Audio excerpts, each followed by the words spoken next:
ito po, pinapaligiran ng mga hotels. Entertainment hub po talaga itong Newport World Resorts. Dati po, ang tawag ay Resorts World Manila, pero hindi na po iyan. Ayan, tingnan nyo po, Hilton Manila, may Sheraton doon, may Holiday Inn, may Maxims, may Marriott. Ang dami po talaga, pero ang marami din plants. Ayan po, ang gaganda, mga selum, talagang gigantic na po yung mga selum dito kasi syempre nasa ground lang sila. Tingnan nyo po. Tsaka ito syempre bird's nest, oh. And the spider or the ribbon plant. Ayan po, meron dyan, iba't iba. The dumb cane. Ayan po, the dumb cane. Ito. Ayan. And then, dito sa kabila. Tingnan nyo. So, kumbaga, meron na po akong garden. Na libre. Ayan din po. Ayan. Okay, medyo kawawa naman yung mga leaves ng ibang iyan. Palmera.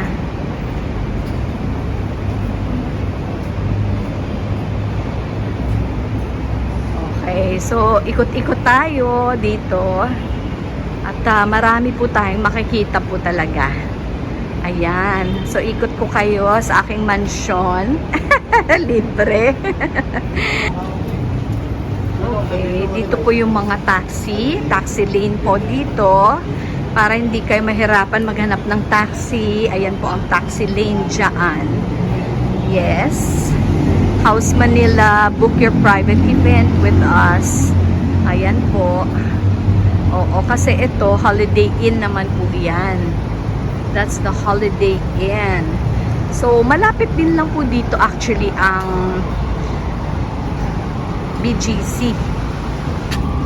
Ayan guys, nasa taxi lane na tayo. So, drive tayo nito. Malapit lang naman po yung BGC dito. Okay, alis na kami ni Kuya. Salamat po. Silipin natin sa Aura. Baka merong mga mooncakes doon. Sige. Kasi malapit na po ang Moon Festival. Ayan, syempre iikot pa tayo doon Kuya, no? Kasi nandun yung daanan. Ayan, sige po. Sunday morning naman po. So, pwede tayong mag-ikot-ikot. Sana hindi ma-traffic Kuya, no? Hindi naman po. Okay. Mabilis lang to. Ayan ang airport. Diyan. Yung Villamor Airspace Museum nandyan.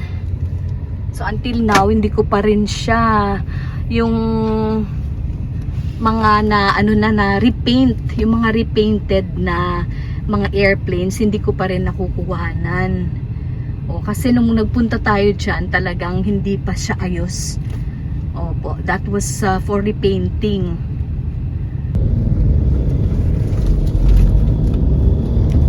Okay, kukuhanan lang po natin yung trip papunta doon.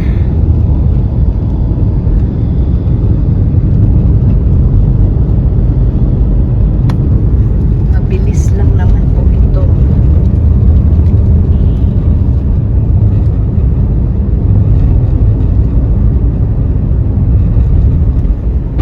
Oops, ano po yun?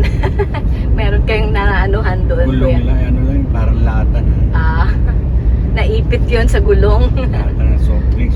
Okay.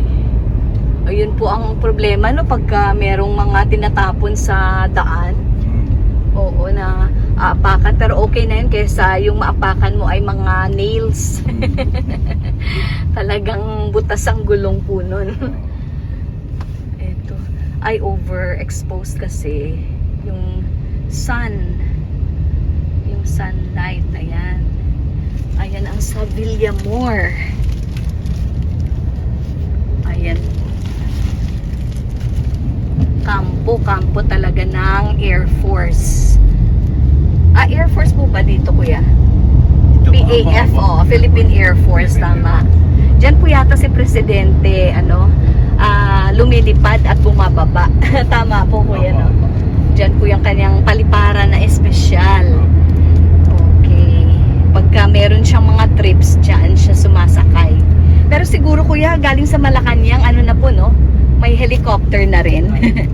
Oo, tama. Para hindi na siya mahirapan sa traffic. Opo.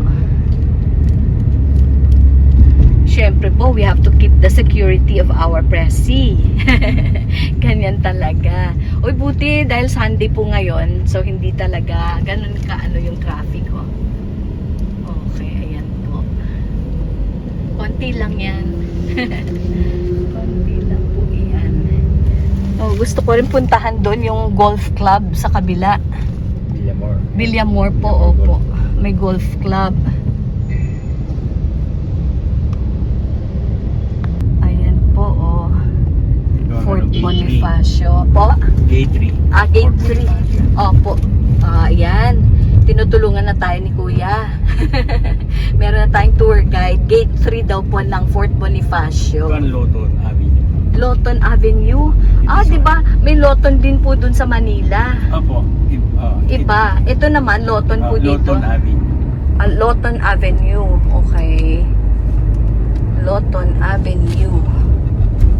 Okay. Buti na lang po maalam si Kuya.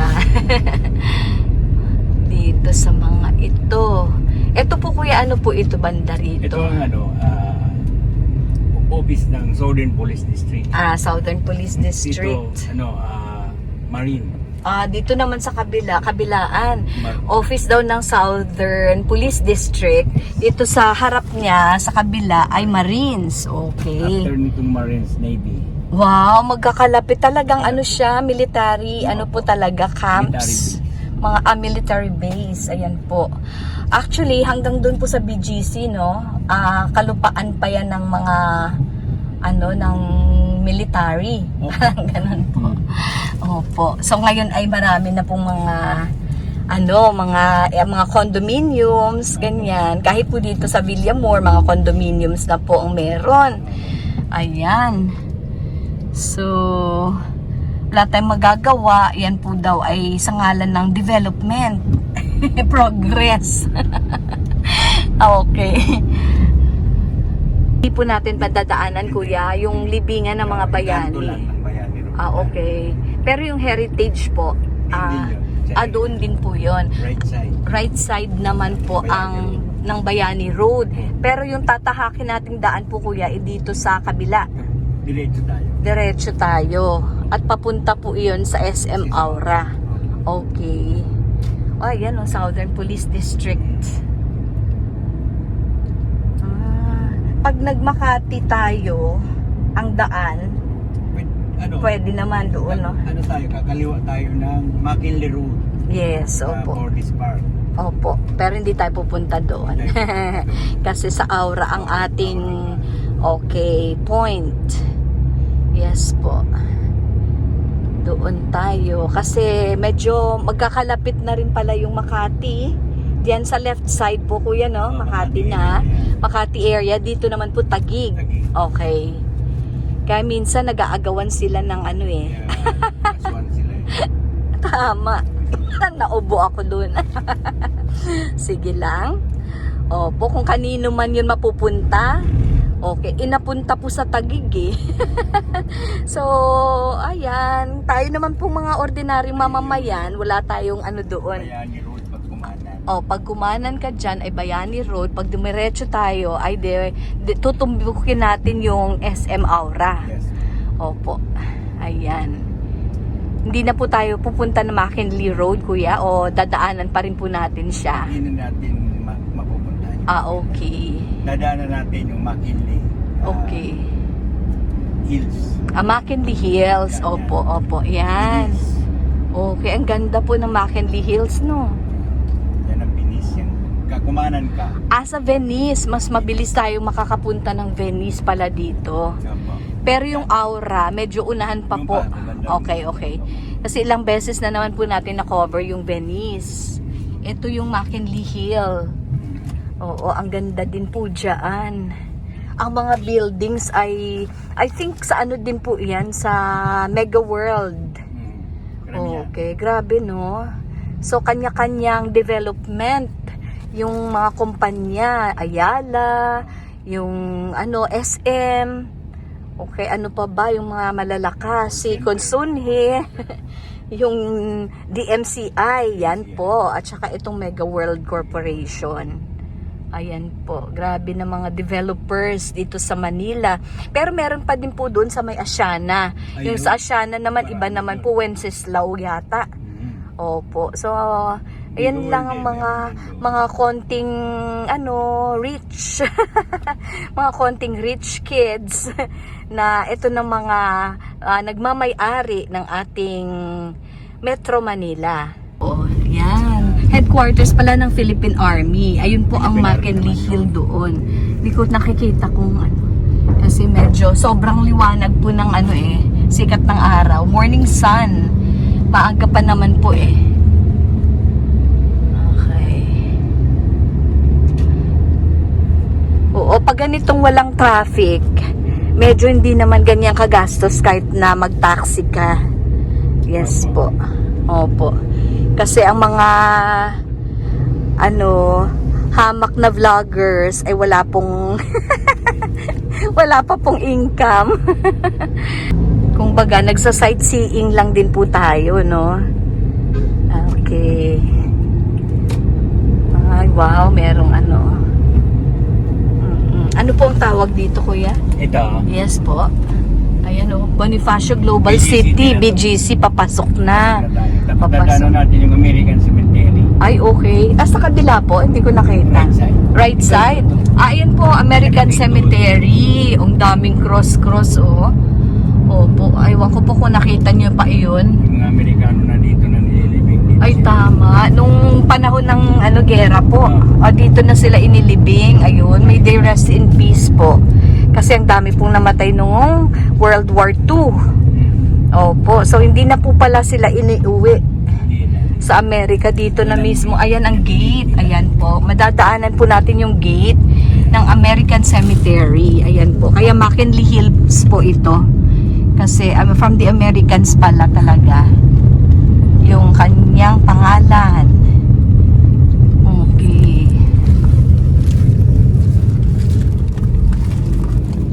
Bago pa ako mag-pandemic, nakapunta ng Aura eh. Last ko pong punta doon. Actually, yun po ang first time ko.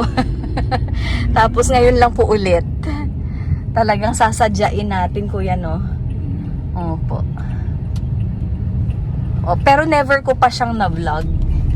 Opo, ngayon lang po. Kasi nung dati, bago mag-pandemic, hindi pa po ako nagva-vlog nun. Gawa lang ng pandemic itong pagba-vlog kasi walang magawa. Yun po. Tapos dumami na po yung vloggers, kuya, no? Simula noon. Ayan siya, oh. Ayan na ang Aura. Opo, ayan na po. Malalaman mong SM Aura na siya kasi kakaiba yung kanyang hugis. Parang ganyan po. Hindi. Parang barko. Hindi po kita dito eh. Yan po, oh. Anyway, madadaanan natin siya dito sa gilid. Opo. Papasok po tayo. Opo. Ayun lang siya, oh. Kita nyo po, grabe, no? Ayan. O, pwedeng diyan na lang po, kuya, kasi para makuhanan ko pa po from malayo.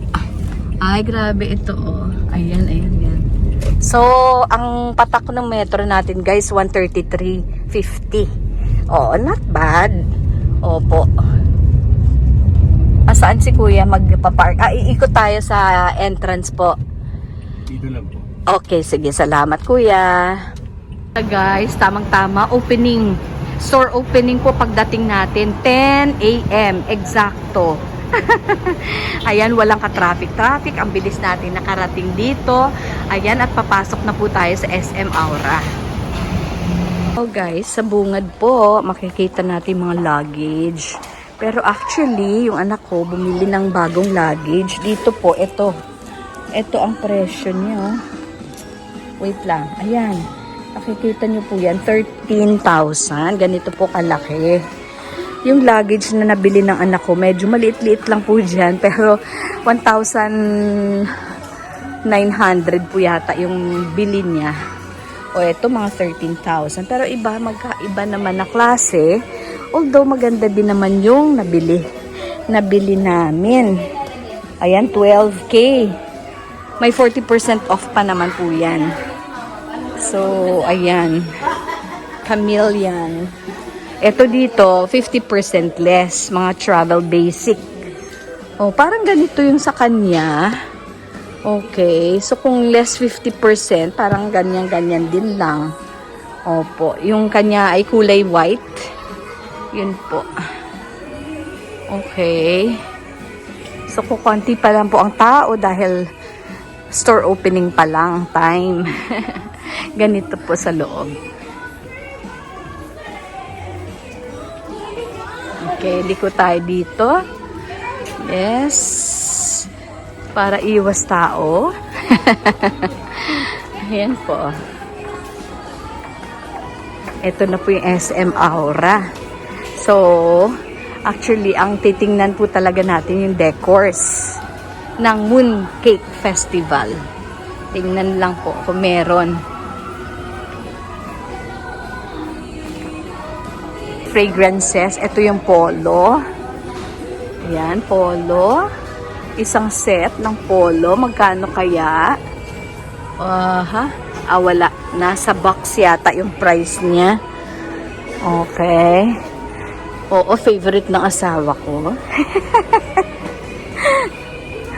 Ayan, ito, Elizabeth Arden. Meron po silang mga testers dito. Ayan po, oh. And then, okay, ayan. Elizabeth Arden. Hello po. Yes. Magkano po yung polo? Yung set na polo sa 10-4. Full set na yon. Yes. Okay, thank you. Pang Christmas. Salamat. Armani. Ito po. Ako naman, inuubos ko lang ngayon yung mga, may Christmas decors na sila. Ayan po, konting Christmas decors kasi bare months na naman po eh. Okay. Ayan po. Pero hindi po katulad nung before pandemic na talagang ang decors ay bonggish. Ngayon pa konti-konti na lang po. Although the lights are lots of lights around. And yan po. SM Aura. Parang naikot nyo na rin po, no? Oo, thank you for joining me in this vlog. Opo, it's a Sunday. Sunday po, Sunday, September 24. Ito po sa Polo. Wala din po silang mooncakes. Okay, next week pa talaga yung mga mooncakes. Ayan lang po yung mga tartlets nila. $3.25 for the multi-fruit tartlet, strawberry tartlet. Mga ganyan po yung presyo niya. Ang cute! Ang sasarap! Hindi po ba ang colorful? Makukulay po sila. Mooncakes na, hindi pa rin pala. Next week pa talaga yung mooncakes. Ayan pa lang po. Wala pa talagang mooncakes. Next week pa natin makikita yung mga mooncakes unless pupunta tayo sa Ongpin. Thank you po. Sa Ongpin po yata at saka sa Engbitin. Ewan lang po kung may Engbitin dito para may Christmas decors na. Wow! Ayan po ang stairs going down. Parang circular siya. Paikot. May decors din dyan. Paakyat. Ganyan. Okay. Kahit before pandemic naman, talagang pastime ko na dati pa. Yung pag-iikot sa mga malls tuwing bare months. Kasi gusto ko makita itong mga kumukukuti-kutitap. Pero, parang nakakaano naman pag ikaw ang mag-ayos sa bahay. Kasi after decorating, tapos ikaw din naman ang liligpit nun. So, kaya ang ginagawa ko na lang, I try to enjoy the decors in the malls. Tapos, pag-uwi ko sa bahay, basta maayos na lang po. Yan lang.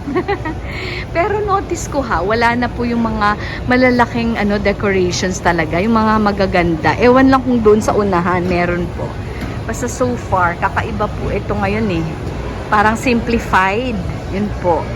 Or siguro din po, napaaga lang tayo ng punta. Okay. Hindi ka mawawala kasi meron nakalagay, I'm here to help. Ayan po. Ayan. Area here, siguro they're preparing this space for next week. Opo, napaaga lang tayo ng punta. Wala pa, hindi pa sila nakakapag-decorate. Yes po. Oo, actually yung fiesta ni Saint Teres doon sa sa Saint Teres Shrine, yun lang naman ang decors, yung mga bantings doon. Pero ito, for plantitas. Oy, may grand piano sa gitna ha. Usually pag marami na po ang tao, mga towards the afternoon, meron talagang nagpi-play. Okay. So plants lang po ang naka-decorate dyan sa harap. And syempre, for sale. Oo, may mga price tags naman po. Nest Plant Studio, nakalagay po dyan, oh. So yan, Nest Plant Studio. Okay, ang dami nilang plants na magaganda. Pero syempre pricey. Ayan o, katulad po nito, 2,000 plus. Uf, baka 4. 2,2. Ayan. O, 750. Katulad po nito. 750. Yung Snow White na yan. Okay, mga pothos, enjoy yata yan eh, tama. Pothos na enjoy, magkano ba yan? Wow, 750. Tapos ito, maliit po na, parang na-dwarf siya, oh. Anthurium. Okay, kakaiba din itong pothos na yan. Okay. ZZ. Ayan ang ZZ Compacta. And of course, ito, yung zebra plant. Okay, zebra plant. The zebra plant is how much? Let's check how much that is. 600 guys, 600. Okay. Ito, dito. Ito yung mga pots. Yes, wow, girl boss. The girl boss. How much is this? Oh, there's no price. Anyways, she is like a tree planted along the river bank. Wow, some 1-3. Ang ganda naman. Ito po ang Fittonia Red Ann. Cute ng Fittonia Red Ann. How much is the Fittonia? Guys, how much is that? 550 ba yan? Parang 550. Okay. And this one is also small. White Ann naman. Yung isa is Red Ann. Ito naman 600 po. Oh, nice. Love grows here. Oh, parang ano yata, money tree. Okay. Money tree nga. Oh, ZZ plant. And yan. And snake plants. Wild arrangement daw.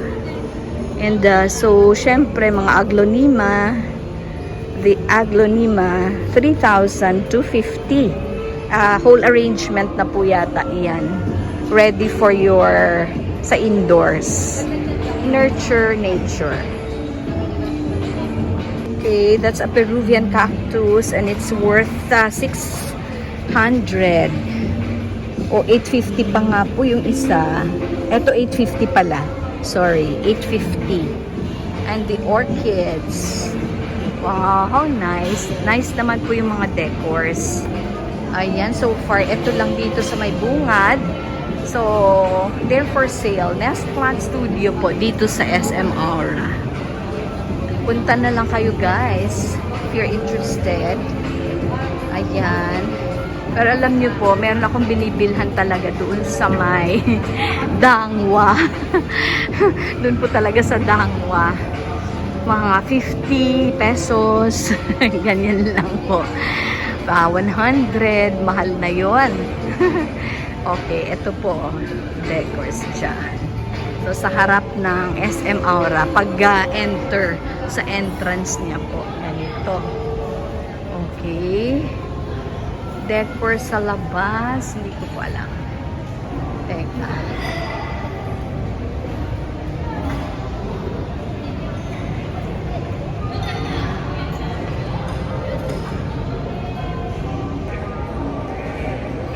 Ayan po. Mga shops dito, H&M, we have Uniqlo. So, paikot. Doon po, Starbucks Coffee, Cibo, Providor. Ayan, mga ganyan po. May Greyhound Cafe. Okay. Talagang basta itong space na to, I'm sure, by next week, they will try to decorate it with the Mooncake Festival. The Moon Festival. Ganyan po. Kasi alam naman po natin na Chinese itong owner ng SM. Tama? Opo. So, ayan po ang mga breads and pastries dito po sa Providor. O Providore po ba yan? So, ayan. Meron silang mga croissant, 180. Uy, mas cheaper compared to the other one. Doon sa kabila. 150. May Spanish croissant. Okay, ayun naman, Cuban cream cheese roll, 170. Butter croissant for 130. Not bad. Ganyan naman talaga eh, kasi ang hirap naman gumawa ng croissant, diba? Ayan po.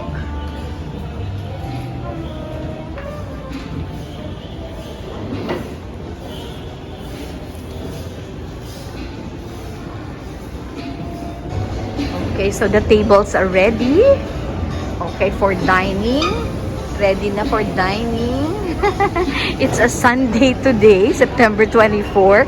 Siyempre, after the Mass, yung mga tao po ay pupunta at magda-dine together with their families. It's family day as well. Di po ba? It's family day naman talaga. So, ang family ko dito ngayon, yan lang, yung anak ko, natulog pa. So, habang tulog siya, ako naman ay umiikot muna para meron tayong updates. Ayan po, we can go down. Parang basement na po yata dito. Kasi ito yung ground floor. So, dito, may Brownies, Bruno's, Ace Hardware. Ayan po.